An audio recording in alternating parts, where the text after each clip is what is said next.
Bienvenidos una vez más a el fascinante estudio panorámico del Nuevo Pacto. Continuando con las cartas del apóstol Pablo, en este tiempo vamos a estudiar la carta a los Gálatas. Como ustedes pueden ver ahí, es una ilustración que encontré de las ruinas de Listra, según decían en el internet. Listra era una de las ciudades de Galacia.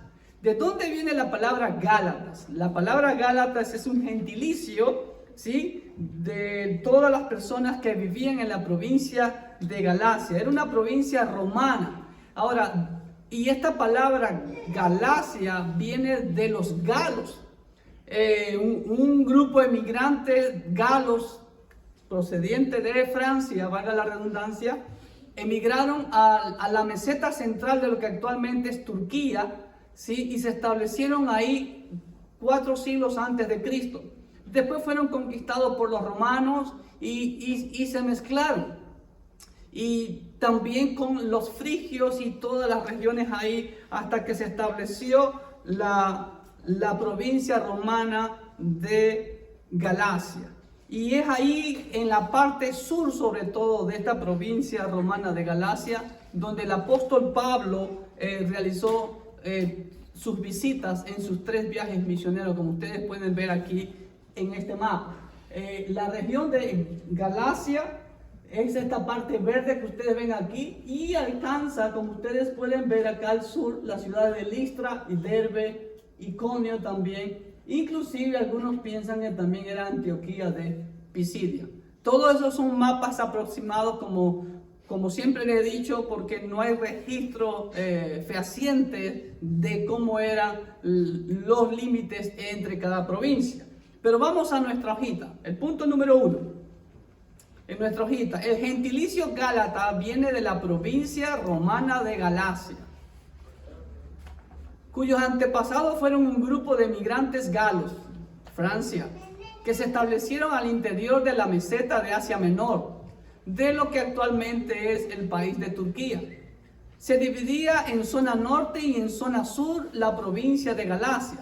Y la zona sur fue visitada por nuestro apóstol Pablo en sus 3 viajes misioneros. Pero no hay evidencia de que el apóstol Pablo haya visitado la zona del norte. Eso lo podemos ver claramente en capítulo 13 y capítulo 14 del libro de Hechos, donde nos narra Lucas el primer viaje misionero del apóstol Pablo junto con Bernabé. Ahora, recuerden algo, toda esta zona de aquí, ¿no? Toda esta zona de aquí, todos esos lugares eran paganos. Y una de las características que tenían los gálatas eran de que rendían culto a la naturaleza. Y no es de extrañarnos que, porque hasta el día de hoy, en el siglo XXI, todavía se rinde culto a la naturaleza, como a la mamapacha, Inti Raymi, los volcanes, etcétera, etcétera, etcétera. Y eran totalmente paganos en ese sentido, adoraban árboles, pájaros, lagos, etcétera, etcétera, ¿sí? Pero en esa zona vivían muchos judíos. Siempre habían comunidades judías en todo el Imperio Romano. Ahora, los gálatas eran famosos por su impetuosidad, por su inconstancia y su amor por las cosas raras y nuevas. Imagínense, siempre la curiosidad de aprender algo nuevo. Y ahí fue que escucharon a Pablo y esto. Pero a pesar de que era una zona totalmente entregada al paganismo, Dios se glorificó a través del apóstol Pablo, en donde vemos que en su primer viaje misionero él planta algunas iglesias en el sur de esta provincia de Galacia. Ahora, la carta, indiscutiblemente, ¿quién es el autor de esta carta? Nuestro apóstol Pablo. No hay duda sobre ello. Está claramente mencionada en el primer versículo de la misma. Pablo, apóstol, no de hombres ni por hombres, sino por Jesucristo y por Dios el Padre, que lo resucitó de los muertos. Entonces, es el apóstol Pablo indiscutiblemente. Esta carta fue escrita aproximadamente por el año 48 después de Cristo. Algunos eruditos piensan que posiblemente Pablo la escribió cuando estuvo en Éfeso, que también es parte de Turquía actualmente. ¿no? O cuando Pablo estuvo encaminado desde Éfeso hacia Macedonia, yendo por Troas, ¿ok? Ahora, esta pequeña carta de Gálatas, como ustedes la pueden ver ahí en su idioma griego, tiene algunas variantes menores. Cuando hablamos de variantes, estamos hablando de que en algunas copias de las mismas hay ciertas variantes, pero que no afectan absolutamente en nada. No existen dudas acerca del texto de la carta. O sea, es totalmente confiable, como todos los libros de la Biblia. Por ejemplo, una de esas variables es el nombre hebreo Kefas. Y el griego, ¿quién era Kefas? Era el apóstol Pedro. En griego, Pedro. Mire, Gálatas 1:18, por ejemplo.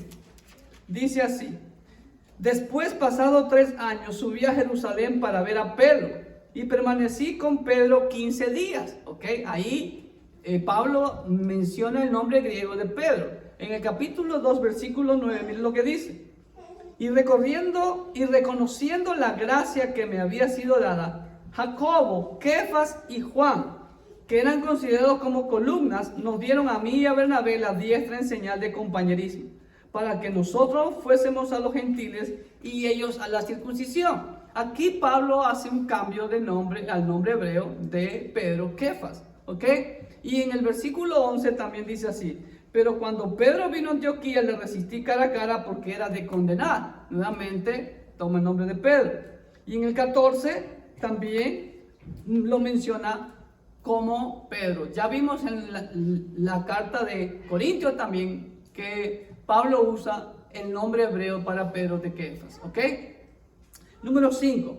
Pablo visitó el sur de Galacia en su primer viaje misionero. Aquí tienen un mapa de todos los viajes del apóstol Pablo. Yo siempre le he dicho, todo el mundo dice que fueron 3, para mí fueron 4, porque el viaje para Roma fue un viaje misionero también. Porque donde quiera que iba el apóstol Pablo, él no perdía tiempo para ganar almas para el Señor. Así que también fue un viaje misionero. Y llegando a Roma, se estableció por 2 años predicando la palabra, ministrando y enseñando acerca de la salvación, de las buenas nuevas. ¿Ok? Entonces Pablo visitó el sur de Galacia en su primer viaje misionero. Visitó Iconio, Listra y Derbe, como lo vemos en Hechos 13:51, en Hechos 14:8 y en Hechos 14:20. Y en su segundo viaje misionero también visitó Galacia. Hechos 16, por ejemplo, vamos a leer. Porque algunos piensan que esa zona no era de Galacia, pero sí lo era. Aquí vemos en Hechos capítulo 13, versículo 51, dice así: ellos entonces, sacudiendo contra ellos el polvo de sus pies, llegaron a Iconio. ¿Ok? Ahí vemos que Pablo llega a Iconio. Hechos 14:8 dice así: y cierto hombre de Listra estaba sentado, imposibilitado de los pies, cojo de nacimiento, que jamás había andado. Y vemos el milagro que hizo en Listra, pero que lamentablemente, como eran gente pagana, quisieron adorarlos, los confundieron como dioses que bajaron del cielo en semejanza de hombres, ¿ok? Etcétera, etcétera. Y en el versículo 20 vemos que dice: pero rodeándole los discípulos, se levantó y entró en la ciudad, y el día siguiente salió con Bernabé para Derbe. Entonces esas son las 3 ciudades que Pablo visitó de Galacia del sur. Y en su segundo viaje misionero también lo menciona. Capítulo 16, versículo 1 dice así: después llegó a Derbe y a Listra, y aquí que había allí cierto discípulo llamado Timoteo. Recuerden, Timoteo era de Listra, imagínense, ¿ok? De ahí estuvo uno de sus mejores discípulos, hijo de una mujer judía, etcétera, etcétera. El versículo 6 del 16 dice: y atravesando Frigia y la provincia de Galacia, les fue prohibido por el Espíritu Santo hablar la palabra en Asia. Entonces vemos que en su segundo viaje misionero también pasó por Galacia, y en su tercer viaje también, en Hechos 18:23. Mire lo que dice: y después de estar allí algún tiempo, salió recorriendo por orden la región de Galacia y de Frigia, confirmando a todos los discípulos. El apóstol Pablo, como ya era característico de él, como lo dice en sus propias cartas, lo que más agolpaba para él era las iglesias. Y cada iglesia que él plantaba, no solamente que la plantaba, sino que la cuidaba. Estaba preocupado de la situación de cada una de ellas. ¿Ok? Número 6. Ahora, Pablo, ¿por qué escribe esta carta Pablo? Algo que quiero mencionarles es que yo puedo describir que las cartas, no solamente de Pablo, aún las cartas generales del Nuevo Pacto, yo las comparo con los libros proféticos del Antiguo Pacto. ¿Por qué? Porque son cartas de exhortación, cartas en que se está tratando de corregir cierta mala enseñanza, mala doctrina o mala conducta de los miembros de la iglesia. Y ese fue el motivo por el cual Pablo escribe aquí a los Gálatas. ¿Cuál fue su motivo? Pablo estaba totalmente atónito, estaba totalmente asombrado de que los Gálatas estaban abandonando no solo el Evangelio, sino al propio Dios. Y claro, ¿qué pasa cuando uno trata de corregir a otros, a los hermanos? Siempre va a haber alguien que de pronto se convierte en enemigo de él. Proverbios dice claramente que exhorta al sabio y te lo agradecerá, pero si exhortas al necio, te odiará. Y Pablo se ganó enemigos gratuitos porque lo calumniaron de que él estaba agradando a las personas, de que supuestamente Pablo en algunas ocasiones hablaba de la circuncisión y en otras no. Esas eran las calumnias que según algunos comentaristas narran de que Pablo estaba haciendo, pero eso era totalmente falso. ¿Ok? O que Pablo agradaba a las personas cuando le convenía. A lo que Pablo responde con amor y firmeza. Miren lo que dice Gálatas 1 del 6 al 10. Dice así: estoy maravillado de que tan pronto os hayáis alejado del que os llamó por la gracia de Cristo para seguir un evangelio diferente.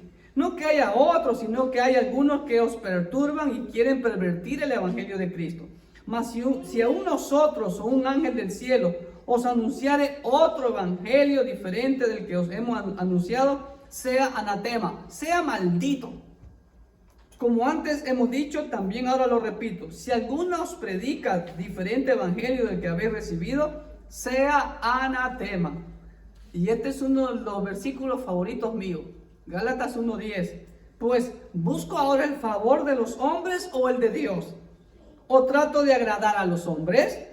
Pues si todavía agradara a los hombres, no sería siervo de Cristo. Pablo jamás agradaba a los hombres.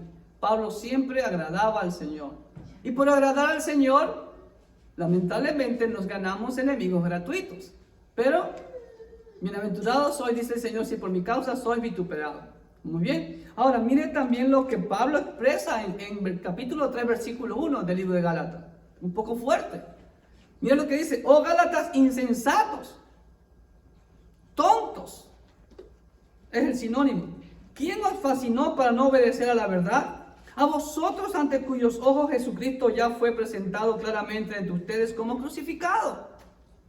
Y miren lo que dice en 4:16. Me he hecho pues vuestro enemigo por deciros la verdad.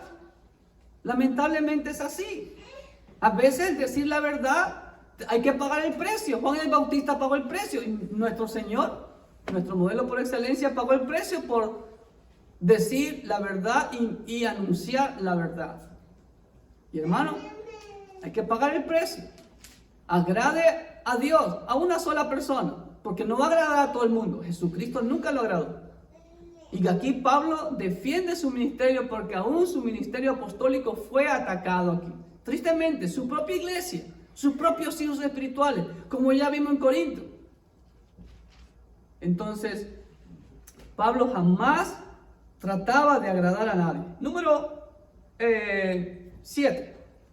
Pablo defiende que su predicación no fue dada por hombres, ¿ok? Como lo acusaban, sino que fue dada su predicación por revelación misma de nuestro Señor Jesucristo, como lo dice en el capítulo 1 al 11, desde su mismo saludo o introducción, Pablo apóstol, no de hombres ni por hombres, sino por Jesucristo, por Dios. Recuerde que Pablo prácticamente no tuvo casi contacto con ninguno de los apóstoles. Con el único que tuvo contacto, y como lo dice aquí mismo, por 15 días, fue con Pedro, ¿no? Algo con Jacobo, el hermano del Señor, que era el líder espiritual de la iglesia en Jerusalén, el anciano, y el apóstol Juan. Pero unos cuantos días. De ahí nunca tuvo contacto con ellos. Pero vemos en la Biblia, en el libro de Hechos sobre todo, que el Señor se le apareció vez tras vez para animarlo a Pablo. Y además que él pasó 3 años entre Damasco y Arabia. Y como muchos eruditos concuerdan, yo también pienso lo mismo, ahí fue ministrado por el Señor. ¿Ok? Número 8. De hecho, valga la redundancia, cuando se lee el pasaje de la Cena del Señor, muchas veces se lee el pasaje de 1 Corintios 11. Pablo dice, pues, lo que yo recibí del Señor. ¿Sí ve? Pablo no estuvo en la Pascua celebrando con el Señor, ni la institución de la Cena del Señor, ¿no? Y él habla de que el Señor Jesús fue entregado, etcétera, etcétera, etcétera. Número 8. Ahora, cuando Pablo comienza su ministerio, recuerde que en Antioquía llegaron los judaizantes y se armó un gran escándalo, como dice el escritor Lucas, y fue llamado Pablo y Bernabé a Jerusalén para tratar sobre este asunto. En Hechos capítulo 15 vemos el primer concilio de la iglesia. Los apóstoles, los ancianos reunidos, y Pablo y los líderes de Jerusalén se pusieron de acuerdo en dividir, por así decirlo, la labor apostólica. Donde Pedro, ¿a quién ministraba Pedro? A los judíos. Y Pablo a los gentiles, con el acuerdo implícito de no judaizarlos. O sea, de que no cumplan leyes ceremoniales o rituales como la circuncisión, ¿ok? Y de las comidas, etcétera, etcétera, etcétera. Eso lo vemos en el capítulo 2, del 6 al 10, que dice así. Pero de los que tenían reputación de ser algo, lo que hayan sido en otro tiempo, nada me importa, Dios no hace excepción de personas. A mí pues los de reputación nada nuevo me comunicaron. Si ves, Pablo ya había sabido todo el evangelio por revelación directa del Señor Jesucristo. Antes, por el contrario, como vieron que a mí, como que me había sido encomendado el evangelio de la incircuncisión, como a Pedro el de la circuncisión. Eso lo que quiere decir es, Pedrito a los judíos y yo voy a los gentiles. Muy bien, número 9. Ahora, pero ¿cuál es el problema que vemos con el ser humano a través de los tiempos? Hermano, usted ve el mundo ha estado y está y estará hasta el día que Cristo venga infectado de tantas religiones.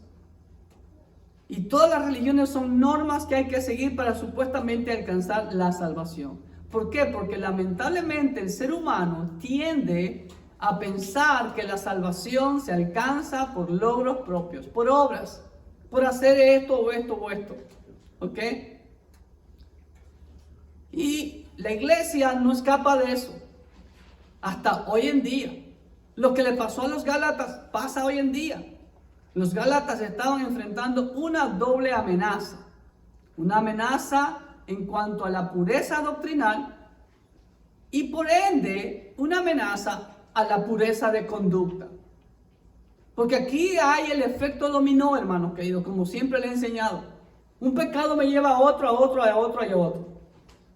Lamentablemente ciertos judaizantes insistían que si bien la salvación venía de Cristo, las obras también eran necesarias para la salvación. Mira lo que dice en 2:21. Pablo desecha eso y mira lo que dice: no desecho la gracia de Dios, pues si por la ley fuese la justicia, entonces por demás murió Cristo. Es la pregunta que le debemos hacer a las personas que piensan que yo me salvo por obra. Si yo me salvo por obra, entonces ¿para qué Cristo vino a morir en la cruz? No era necesario. Así de fácil y sencillo. ¿Ok? Capítulo 5 del 10 al 15 también Pablo les hace ver eso. Dice así: yo confío respecto de ustedes en el Señor que no pensaréis de otro modo, mas el que los perturba a ustedes llevará la sentencia, quien quiera que sea. Y yo, hermanos, si aún predico la circuncisión, ¿por qué padezco persecución todavía? Porque lo acusaban que predicaba la circuncisión, ¿sí ve? Si ustedes están haciendo eso y ustedes dicen que yo he predicado, ¿por qué me persiguen? Dice Pablo. ¿Ok? En tal caso se ha quitado el tropiezo de la cruz. Ojalá se mutilasen los que os perturban. ¡Wow! Como ya vimos en Mateo 18, ¿no? Cuando alguien hace tropezar a otro, a un niño en la fe, como dice el Señor, mejor es que se ponga una piedra de molino en el cuello y, en pocas palabras, muérete. Porque ustedes, hermanos, a libertad fuisteis llamados, solamente que no uséis la libertad como ocasión para la carne, sino servíos por amor los unos a los otros. Porque toda la ley en esta sola palabra se cumple: amarás a tu prójimo como a ti mismo. Pero si os mordéis y os coméis unos a otros, mirad que también no os consumáis unos a otros. Pablo es directo, porque así es el amor. El amor por las almas. Y también Pablo destroza esta falsa doctrina que lamentablemente hasta el día de hoy afecta a la iglesia. ¿Cómo destroza?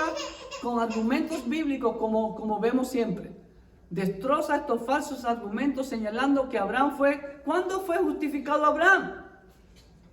Abraham fue justificado solo por la fe. Venga conmigo a Génesis, capítulo 15, versículo 6. Génesis, capítulo 15, versículo 6. Mire lo que dice.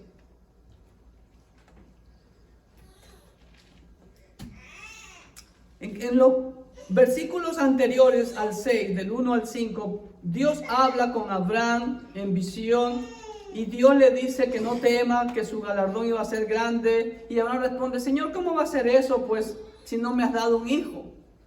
Y mi mayordomo, Damaseno, Elíasar, no, él va a quedar con todo. Y el Señor le dice que no le heredará el mayordomo, sino un hijo tuyo será el que te heredará. Y lo llevó afuera y le dice: mira las estrellas del cielo y cuéntalas si las puedes contar, así será tu descendencia. Y el versículo 6 es la clave, hermanos queridos. Miren lo que dice Génesis 15:6. Y creyó Abraham a Jehová y le fue contado por justicia. Aquí fue justificado Abraham cuando creyó. De hecho, cuando sale de Ur de los Caldeos, ¿por qué sale? Porque creyó. ¿Ok? Ahora, la circuncisión, hermanos queridos, vino 14 años después de este momento. Venga conmigo a Génesis, capítulo 17, versículo 24-25. Miren lo que dice. Era Abraham de edad de 99 años cuando circuncidó la carne de su prepucio. A los 99 años se circuncidó. E Ismael, su hijo, era de 13 años cuando fue circuncidada la carne de su prepucio. Cuando Dios le dice que su descendencia iba a ser como las estrellas de los cielos, aún no había cometido Sarita y él el error de acostarse a Abraham con Agar. ¿Se dan cuenta? Y ahí ya fue justificado. Siempre la Biblia enseña que la justificación es solo por la fe en Cristo Jesús. Amén. Y además, a pesar de que fue 14 años antes de la circuncisión, fueron 430 años aproximadamente antes de la ley de Moisés. Yo diría que mucho más. Mucho más. ¿Ok? ¿Estamos? Número 11. Recuerda lo que le acabé de decir, lo que siempre le he enseñado. El efecto dominó. Un error conlleva otro error. Un pecado conlleva otro pecado. Y el error doctrinal, ¿qué va a traer? Error de comportamiento. Es decir, si yo practico una mala doctrina, voy a practicar malas costumbres. O mi conducta no va a ser correcta. Ese es el segundo error que el apóstol Pablo rebate a los Gálatas. el error como consecuencia de la impureza doctrinal. Pensar que un creyente se vuelve maduro espiritualmente al guardar la ley. Cuando la Biblia dice claramente que si tú no guardas un punto de la ley, eres culpable, eres transgresor de toda la ley. Lo hace presentando la verdad del poder santificador del Espíritu Santo y las riquezas espirituales que el cristiano puede tener cuando y únicamente es gobernado por el Espíritu Santo. Y de ahí vemos el gran capítulo de Gálatas 5, 16 al 26, cuando dice Pablo, da una orden al cristiano: andad en el Espíritu y no satisfagáis los deseos de la carne. Porque el deseo de la carne es contra el Espíritu y del Espíritu es contra la carne. Y estos se oponen entre sí para que no hagáis lo que quisieres. Pero si sois guiados por el Espíritu, no estáis bajo la ley. Y Pablo también en Romanos capítulo 8 dice, si sois guiados por el Espíritu Santo de Dios, realmente sois hijos de Dios. Así que es muy importante. Pablo aquí en esta carta hace mucho hincapié a eso. Esa oposición es antagónica, es opuesto. La carne con el espíritu. Y lamentablemente ya vimos las cartas a los corintios. Los hermanos de Corinto andaban conforme a la carne, ¿no? Y ahí todos los versículos, más el fruto del espíritu. Ojo, el fruto no es plural. Un fruto significa muchas cosas. Es amor, gozo, paz, paciencia, benignidad, bondad, fe, mansedumbre, templanza. Contra tales cosas no hay ley. Pero los que son de Cristo han crucificado la carne con sus pasiones y deseos. Si vivimos por el Espíritu, andemos también por el Espíritu. Amén. Número 12. Pablo nos muestra además la perfección en el plan de Dios. Hermano, aquí vemos la diferencia en la palabra tiempo. Miren lo que dice Gálatas 4:4.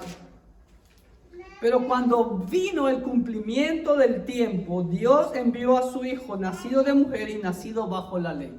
¿Qué podemos observar ahí? Pablo nos muestra además la perfección en el plan de Dios cuando Cristo vino en el tiempo señalado para redimir a los esclavos del pecado. Versículo 5 dice, para que redimiese a los que estaban bajo la ley, a fin de que recibiésemos la adopción de hijos, solamente por la fe en Cristo Jesús. Y además, hermanos queridos, ¿qué hizo Cristo Jesús? Se convirtió en maldición por nosotros. Miren lo que dice el 3:13 de Gálatas. Cristo nos redimió de la maldición de la ley, hecho por nosotros maldición, porque escrito está, maldito todo el que es colgado en un madero. Hermanos, ¿qué más necesitamos entender para enamorarnos más del Señor? Él se hizo maldición por nosotros. ¡Wow! El que no cometió pecado por nosotros se hizo pecado. ¿Qué otra razón más necesitas para servir al Señor? Yo creo que con ese argumento basta y sobra. Amén. Número 13. Pablo hace énfasis en que la libertad cristiana, hermanos queridos, como hay una secta que dice que no importa, tú eres salvo, siempre salvo, y no importa lo que hagas con tu cuerpo, ¿ok? Esa doctrina es maquiavélica, ¿ok? Porque tiene que aplicarse la ley causa y efecto. Si realmente ando en el Espíritu, estoy produciendo las obras del Espíritu. La libertad en Cristo, hermanos queridos, no es licencia para pecar, ¿ok? Muy por el contrario, esa libertad es para andar en el Espíritu, como digo. Y además también, ¿sabes para qué? Para servirle al Señor, ¿ok? Eso es lo que es la libertad en Cristo. No es para otra cosa, hermanos. No es justo en estos momentos, en mi carro tengo puesto un CD y no lo había escuchado hace muchísimo tiempo. Ni me acordaba esas alabanzas. Y una de las canciones, digo, se las voy a enseñar al grupo de alabanza, es ¿para qué fui salvo? Se llama la canción. Para llevar la gloria al Señor, para servirle. Para eso fuimos salvos. No fuimos salvos para ser apapachados, mimados, engreídos, o que vamos a salir de nuestros problemas financieros, o etcétera, etcétera, etcétera. Fuimos salvos para cumplir una misión, seguir las pisadas del Maestro. Número 14. Ninguna otra carta como Gálatas, hermanos queridos, deja más clara la importancia de expresar en nuestro diario vivir las consecuencias de la salvación que recibimos por Cristo. ¿Para qué fui salvo? Para servirle, para hacer lo que mi amo hizo. Por eso nos llamamos cristianos, porque hacemos lo que Cristo hizo. ¿Ok? No nos podemos llamar cristianos si no hacemos lo que Cristo hizo. Ya les he dicho muchas veces lo que Cristo vino a hacer. Número 1, vino a glorificar al Padre. Número 2, vino a deshacer las obras del diablo, andar en santidad. Número 3, anunciar las buenas nuevas del Evangelio. Y número 4, a morir en la cruz por nosotros. ¿Ok? Nosotros tenemos que hacer todo eso menos lo último. No vamos a morir más. No vamos a morir por nadie. Dios quiere nuestra vida en servicio, en ese caso, para llevar a las personas a los pies de Cristo Jesús. 15. Como un paréntesis, hago aquí, venga conmigo ahí a Gálatas, capítulo 4, versículo 25, cuando Pablo hace la alegoría entre los dos montes, el monte Sinaí, el cual da hijos para la esclavitud. Esto es Agar, porque Agar es el monte Sinaí. Mire lo que dice el versículo 25, porque Agar es el monte Sinaí en Arabia y corresponde a la Jerusalén actual, pues esta junto con sus hijos está en esclavitud. ¿Ok? ¿Por qué hago hincapié en ese paréntesis? Porque el verdadero monte Sinaí, la Biblia lo dice, hermanos queridos, no está en Egipto, está en Arabia. Esta es una foto de Google Maps, vista tomada del este hacia oeste. Acá ustedes ven el Mar Rojo y esto de acá es Egipto. ¿Ok? O la mal llamada, como siempre le he dicho, península del Sinaí. Hago ese paréntesis porque es importante. Muchas veces pasamos por alto lo que la Biblia dice. Aquí Pablo lo confirma. Jamás la Biblia dice que el monte Sinaí estuvo en Egipto. Cuando Moisés huye de Faraón, dice que huyó de la presencia de Faraón. Siempre el diente de tiburón, como yo le llamo, o la mal llamada península del Sinaí, siempre ha pertenecido a Egipto ancestralmente. Eso lo vemos desde los tiempos de Abraham. ¿Ok? Y cuando Moisés huye de los límites de Egipto. ¿Cómo puede quedarse dentro de los límites? Era alcanzable para Faraón. Y fue a tierra de Madián. Tierra de Madián es esta, Arabia. ¿Ok?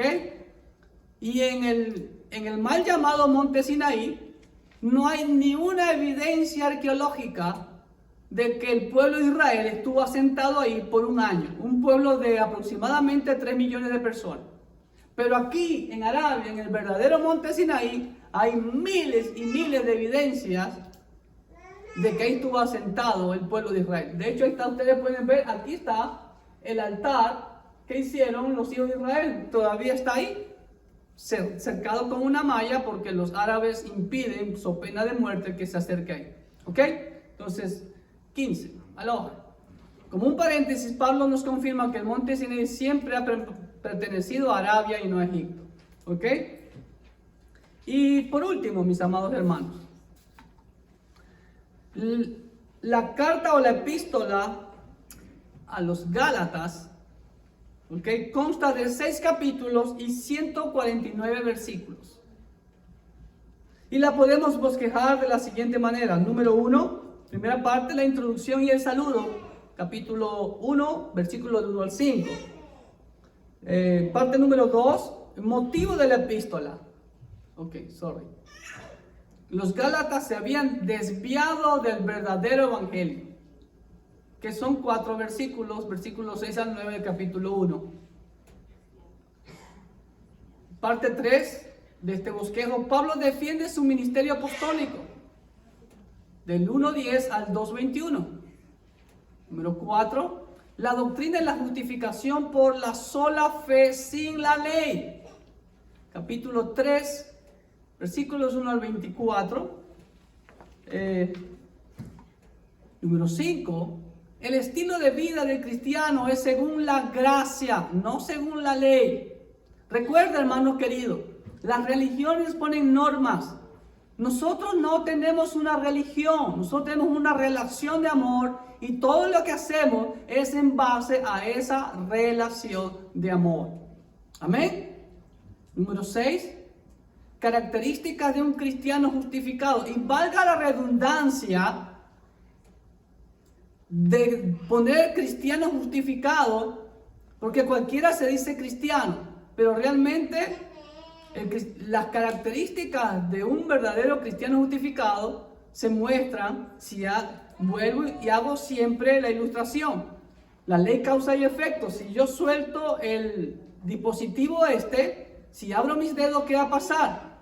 No va a quedar flotando ahí en el aire. Inmediatamente se cae. Primera consecuencia, se cae. Segunda consecuencia, se puede dañar. Es lo que debe haber siempre en el cristiano, efectos de esa fe que ha puesto en Cristo Jesús. Del momento en que puso la sola fe en Cristo Jesús, debe haber cambios. ¿Ok? 7, la manifestación externa de la nueva vida en Cristo Jesús. Capítulo del 6, versículo del 1 al 16 de Gálatas. ¿Sí? Habla Pablo claramente de que tenemos que andar como es digno, ¿ok? De la vocación, como también dice en otra parte, con la cual fuimos llamados. Y por último, la exhortación y conclusión. Y Pablo les dice en 6:11, miren lo que dice: mirad con cuán grandes letras os escribo de mi propia mano. ¡Wow! Yo creo que Pablo hablaba literalmente. Su letra era grandota para que puedan verla bien y entenderla. Y miren lo que dice el versículo 17. De aquí en adelante, miren lo que dice Pablo. ¿Ok? Y me podría apropiar de las palabras de Pablo, amados hermanos. Miren lo que dice Pablo. De aquí en adelante nadie me cause molestias. ¿Amén? ¿Cuántos dicen amén, hermano? ¿Ok? Porque yo traigo en mi cuerpo las marcas del Señor Jesús. Hermanos, la gracia de nuestro Señor Jesucristo sea con vuestro espíritu. Amén. Bueno, para resumir, esta preciosa carta del apóstol Pablo nos ayuda doctrinalmente a corregir los errores de que la salvación necesita una ayudita. La salvación depende 100% de Cristo. No 99.99999, no, 100%. Porque si ya le añadimos algo, por más pequeño que sea, entonces el sacrificio de mi Cristo no es suficiente. Eso es totalmente incorrecto.